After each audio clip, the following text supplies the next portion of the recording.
Muy buenos días, jóvenes del octavo año básico. Soy su profesor Alexis Salamanca y en esta ocasión vamos a analizar las consecuencias de la Revolución Francesa en Hispanoamérica.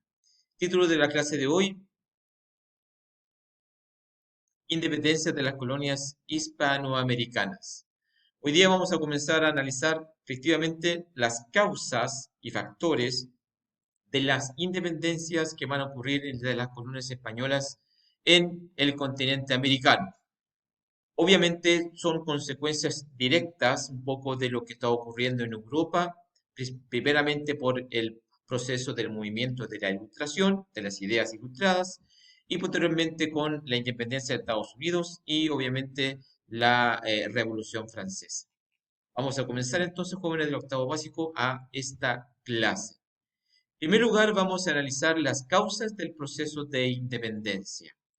Sí, jóvenes, durante las primeras 3 décadas del siglo XIX, en gran parte de las colonias americanas que estaban bajo el dominio español, se van a desarrollar movimientos revolucionarios que culminarán en procesos de independencia, al igual que el proceso de independencia en nuestro país, que comienza en 1810. Por lo tanto, entre los factores que van a favorecer este proceso de independencia se encuentran las siguientes, y por favor estén muy atentos.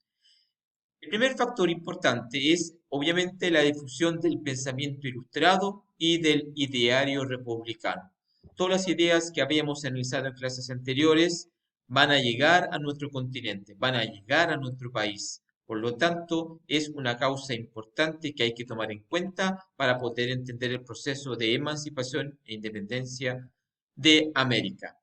Dos, los acontecimientos ocurridos a finales del siglo XVIII, principalmente en Estados Unidos y Francia, elementos que ya habíamos analizado en clases anteriores y que efectivamente son muy importantes para poder entender por qué también en las colonias españolas van a lograr ser independientes. Tres, la crisis del Imperio Español. Eso es lo que vamos a analizar en profundidad en esta ocasión.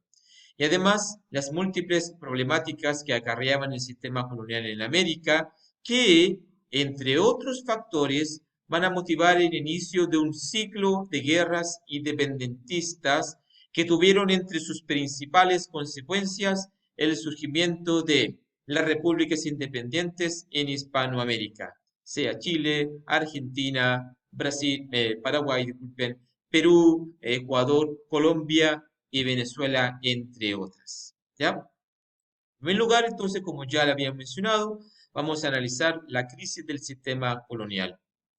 Hacia mediados del siglo XVIII, el Imperio Español enfrentaba una compleja situación internacional debido a su rivalidad con otras naciones europeas, pero especialmente con Inglaterra.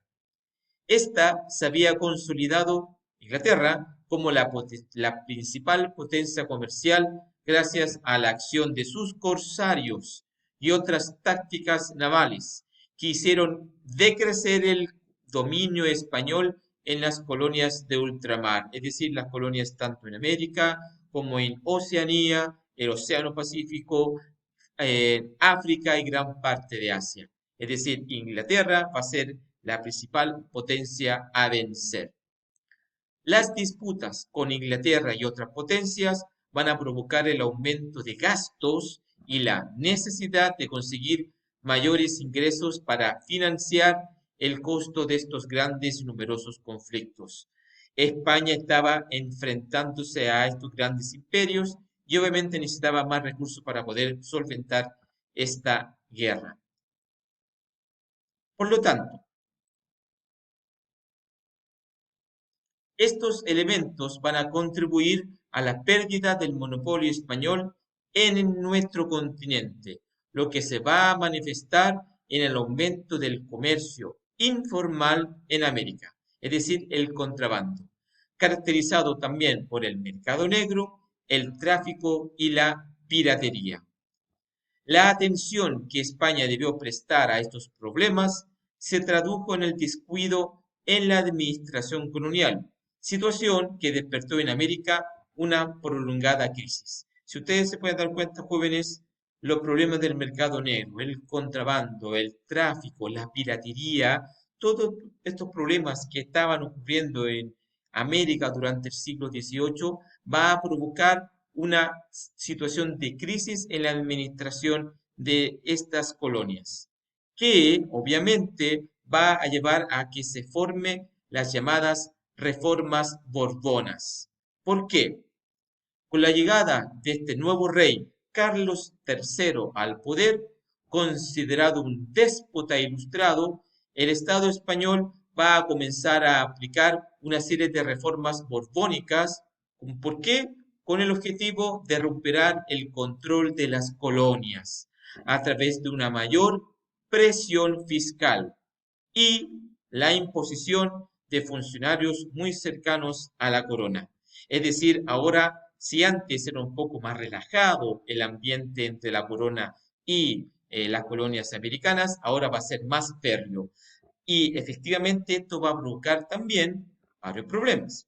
Sí, estas reformas van a golpear duramente las economías americanas y obviamente las pretensiones políticas de los criollos, que a fines del siglo XVII comenzaron a manifestar su malestar de la situación de postergación que sufrían a la hora de ocupar los altos cargos de gobierno. Los criollos que tenían el poder económico ya se les estaba escapando de las manos, ahora además no van a tener el poder político de forma definitiva.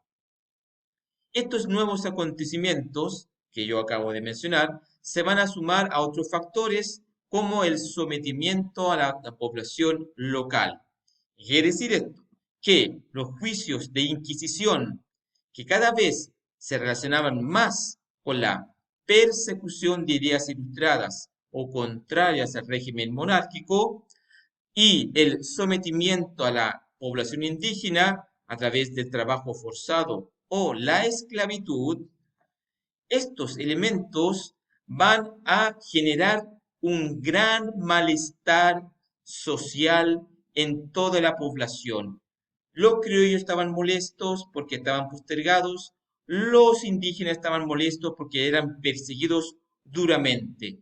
Esto va a provocar una serie de revueltas y anhelos de autonomía política y obviamente va a aumentar las manifestaciones de la conciencia nacional que reivindicaba que era más importante nacer en las colonias que en España.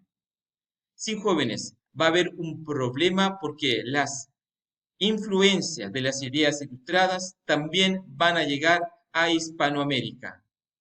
Previo a la independencia de todos nuestros países, las ideas ilustradas se habían propagado a través de todas las colonias, a través de la educación y el auge de las imprentas. Estas influencias a la larga se van a ampliar, como ya había comentado, debido a la amplitud de la cantidad de escuelas. Las personas comenzaron a leer más, por lo tanto, sus ideas ilustradas van a llegar a más personas. El surgimiento de universidades. En nuestro país se va a fundar la Universidad de San Felipe. Libros, periódicos, propaganda y escritos e imágenes de todo tipo. Y obviamente los criollos habían aumentado sus viajes a Europa y Estados Unidos, lo que de una u otra manera van a provocar el surgimiento de este espíritu ilustrado en la élite criolla, principal promotora de la independencia americana. Si ya eran sometidos, ¿verdad?, los criollos al dejamen, es decir, lo habían dejado de lado para ser una autoridad muy importante en América, ahora ellos van a viajar, van a obtener estas ideas ilustradas y van a entender que la mejor forma para poder valerse de forma independiente era utilizando estas ideas ilustradas que habían conseguido de las escuelas, universidades o de sus viajes. Lo anterior implicó un lento proceso de expansión de todas las ideas ilustradas, que se aceleró debido a los estallidos revolucionarios tanto en Estados Unidos como en Francia. Estos episodios fueron importantes para las ideas de la Ilustración, ya que se van a plasmar en acciones y proyectos políticos concretos y reales. Si a lo mejor antes ellos leían las ideas y no la pensaban que podían realizarse, ahora con la independencia de Estados Unidos y la Revolución Francesa, esto es algo real. Esto a la larga va a generar una motivación y una expectación en distintos grupos sociales que obviamente se sentían afectados de acuerdo a las limitaciones que entregaba la monarquía española en esa época. ¿Qué quiero decir al respecto? Que es posible crear un nuevo tipo de Estado sin la monarquía. ¿Por qué? Porque eran excluidos del poder político. Es por esto que en Hispanoamérica, ante la crisis del régimen colonial español, se va a llevar una serie de manifestaciones y acciones que van a promover el ideario ilustrado y el establecimiento de un proyecto republicano. Si ustedes se dan cuenta, jóvenes, la crisis del régimen español hace que el criollo piense y utilice el ideario ilustrado para poder concretar un proyecto republicano. Todos estos elementos forjaron un cambio de la mentalidad criolla, en donde van a confluir una creciente identidad patriota y nacional, especialmente entre los criollos. Sí, jóvenes, estamos al porta del proceso de independencia, que van a nacer especialmente por las ideas ilustradas que estaban en América, por la crisis española y la crisis española principalmente por la injerencia de Inglaterra, el tráfico, la piratería, que a la larga va a llevar a reformas borbónicas que van a someter al criollo y al indígena a cosas que ellos no pudieron soportar. A la larga, esto va a provocar que los criollos sientan la necesidad de otra forma de gobierno debido a la introducción de las ideas ilustradas, debido efectivamente a la independencia de los Estados Unidos y a la Revolución Francesa, lo que va a llevar a ellos a pensar en emanciparse. Es decir, el criollo va a ser el más importante protagonista del proceso de independencia que ya a partir de la próxima clase vamos a entrar en lleno, principalmente en nuestro país y en las colonias que lo rodean. Soy Alexis Salamanca, esperando que estén todos bien. Recuerden que cualquier consulta deben escribir en su cuaderno y esta será respondida en la clase de Zoom del próximo viernes. Nos vemos, jóvenes, y que tengan un hermoso día.